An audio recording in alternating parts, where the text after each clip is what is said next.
तो चलिए एक ऐसी कहानी की दुनिया में चलते हैं जहां किस्मत का खेल एक उल्टी गिनती तय करती है।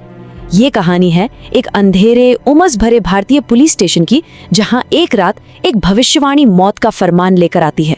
कहानी की शुरुआत ही होती है इस बेहद डरावनी और अजीब सी लाइन से। सोचिए, एक मुजरिम दो पुलिस अफसरों से ये कह रहा है, और बस यहीं से डर का असली खेल शुरू हो जाता है। तो अब हम पहुंचते हैं उस जगह जहां से ये सारा सिलसिला शुरू हुआ था, पूछताछ का वो कमरा जहां माहौल में पहले से ही एक अनजाना सा खौफ था। जरा उस कमरे का मंजर सोचिए। दीवारों से नमी टपक रही है, ऊपर लगी पीली ट्यूबलाइट टिमटिमा रही है, कभी जलती है कभी बुझती है, और हवा इतनी भारी है कि जैसे सांस लेना भी दूभर हो। ऐसा माहौल किसी भी आम रात को एक बुरे सपने में बदलने के लिए काफी है। कमरे में ना दो अलग अलग तरह के लोग थे। एक तरफ थे इंस्पेक्टर अरविंद और एसआई मनीष, जिन्हें अपनी वर्दी और पावर पर पूरा भरोसा था, और दूसरी तरफ था राघव, हथकड़ियों में जकड़ा हुआ लेकिन एकदम शांत, और उसके चेहरे पर एक ऐसी मुस्कान थी जो किसी को भी बेचैन कर दे। और बस यहीं से ये कोई मामूली पूछताछ नहीं रहती, ये अचानक एक खतरनाक मोड़ ले लेती है, जहां कहे गए शब्द सिर्फ धमकी नहीं बल्कि आने वाले कल का ऐलान बन जाते हैं। राघव बड़े आराम से कहता है कि भाई, मैं कोई कातिल वातिल नहीं हूं, मैं तो बस वो देख सकता हूं जो होने वाला है। अब ये बात ही अपने आप में कितनी अजीब और डरावनी है ना? क्या वो सच बोल रहा था या ये सिर्फ उसका कोई दिमागी खेल था? और ये कोई हवाई धमकी नहीं थी।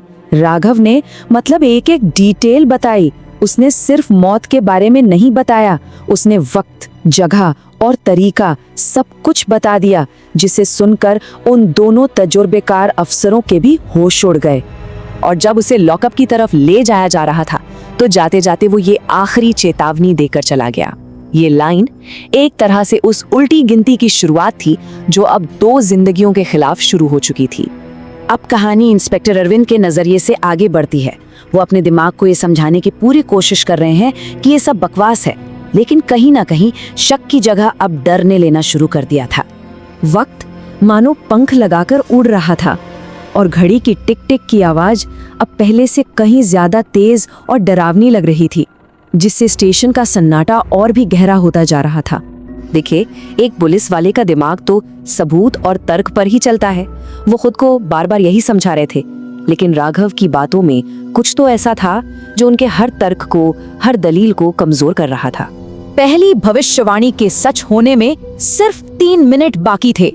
हवा में एक अजीब सा सन्नाटा था, इतना कि अपनी सांसों की आवाज भी शोर लगे। अब आगे क्या होने वाला था? और फिर वही हुआ जिसका डर था।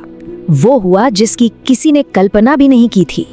कहानी शक से निकलकर अब सीधे खौफ में बदल जाती है जब पहली भविष्यवाणी सच होना शुरू होती है। ये कोई मामूली मर्डर नहीं था, क्योंकि वहां कोई कातिल था ही नहीं। सब कुछ अपने आप हो रहा था। पहले कैबिन का दराज खुद ब खुद खुलता है, फिर उसमें रखी रिवॉल्वर बाहर आती है, हवा में तैरती है और गोली चल जाती है। यह सब कुछ नामुमकिन लग रहा था। ठीक 11:17 पर, बिल्कुल उसी वक्त जैसा राघव ने कहा था, एक गोली की आवाज गूंजती है और इंस्पेक्टर अरविंद की कहानी खत्म हो जाती है। पहली भविष्यवाणी सच साबित हो चुकी थी। वायरलेस पर एक कांपती हुई आवाज गूंजती है जो इस बात की पुष्टि करती है कि पहली भविष्यवाणी सच हो चुकी है, और इसके साथ ही दूसरे अफसर मनीष के लिए डर का एक नया दरवाजा खुल जाता है। अब मनीष के लिए शक की कोई गुंजाइश नहीं बची थी, सिर्फ डर था।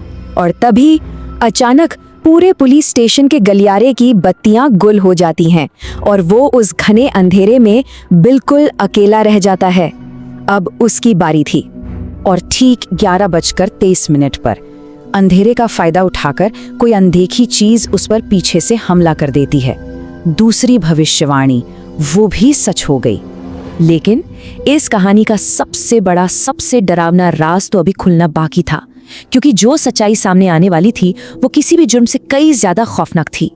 जब बाकी पुलिस वाले भागकर लॉकअप पहुंचे तो उन्होंने जो देखा वो यकीन करने लायक नहीं था। राघव उसी सेल में बंद आराम से बैठा मुस्कुरा रहा था, जैसे उसे सब पता हो, जैसे कुछ हुआ ही ना हो। ये कैसे मुमकिन था? और फिर राघव वो राज बताता है जिसे सुनकर किसी के भी पैरों तले जमीन खिसक जाए। वो कहता है कि उसने ये सब इसलिए देखा क्योंकि वो तो खुद पिछली रात ही मर चुका था। मतलब पूछताछ के कमरे में एक भूत?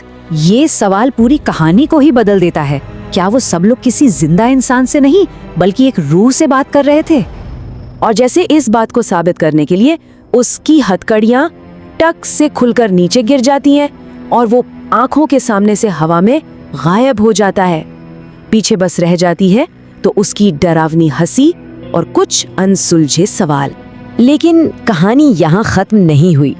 वो घड़ी वो तो अभी भी चल रही है और ये एक आखिरी सवाल पीछे छोड़ जाती है जो हमें एक गहरे डर में डाल देता है कि क्या ये सिलसिला यहीं रुकेगा या फिर अगली बारी किसकी है।